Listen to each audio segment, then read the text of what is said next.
ସାଙ୍ଗକୁ ଫୋନ୍ କଲି ମୁଁ କ'ଣ ଖବର ଆଉ ବାହାଘର କ'ଣ କେବେ କ'ଣ ହେବ ଆଉ କାହିଁ ଖବର କହିଲା ବାପା ବା 10 ବର୍ଷ ହେଲା ଖୋଜୁଛନ୍ତି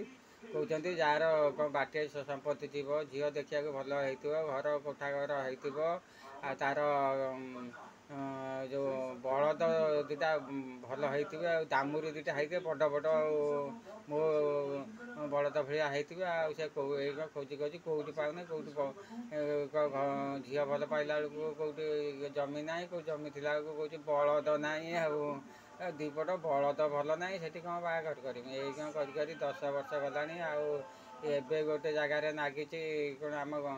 ଏବେ ଗୋଟେ ଜାଗାରେ ଯାଇଥିଲେ ବାପା ଦେଖିବାକୁ ଯେ ସେ କହୁଛନ୍ତି ଘର ଜମିଆ ଘର ଜମିଆ ରହିବାକୁ ଆଉ କ'ଣ କରିବା କହିଲେ ତ 10 ବର୍ଷ ପଳେଇଲାଣି ଆଉ ବାପା କହୁଛନ୍ତି ନହେଲେ ଘର ଜମିଆ ସେଠି ରହିଯିବ ତାଙ୍କର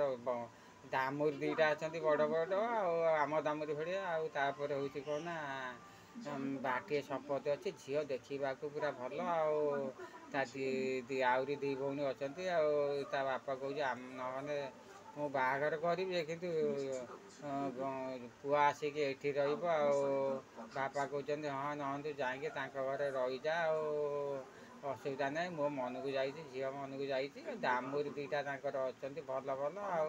ବାଟିଏ ସମ୍ପତ୍ତି କୋଠା ଘର ଅଛି ଆଉ ମୁଁ ତାକୁ ମନା କରି ମୁଁ ଏଇ ନା ମୁଁ ରହିବିନି ବାପା କହୁଛନ୍ତି ହଉ ରହିଯା ଆଉ କ'ଣ କରିବାକୁ ପଡ଼ିବ ମୁଁ ଏଇନି କ'ଣ କରିବାକୁ ଆଉ ତ କ'ଣ 10 ବର୍ଷ ଗଲାଣି ଆଉ ନହେଲେ ସେଇଠି ରହିଯାଉନ ହଉ ନହେଲେ ଦେଖିବା ଆଉ ତୁ ଯଦି କହୁଛୁ ତାହେଲେ ମୁଁ ସେଇଠି ବାହା ହେଇଯିବି ଆଉ ମୁଁ ହଁ ତୁ ବାହା ହେଇଯା ତୋ ବାପା 10 ବର୍ଷ ସବୁ ଖୋଜୁଛି ଆଉ ସବୁ ମିଳିଯାଇଛି ତାହେଲେ ତୁ ସେଇଠି ବାହା ହେଇଯା ଆଉ ହେଲା ହଁ ନ ମୁଁ ଯାଇ ସେଇଠି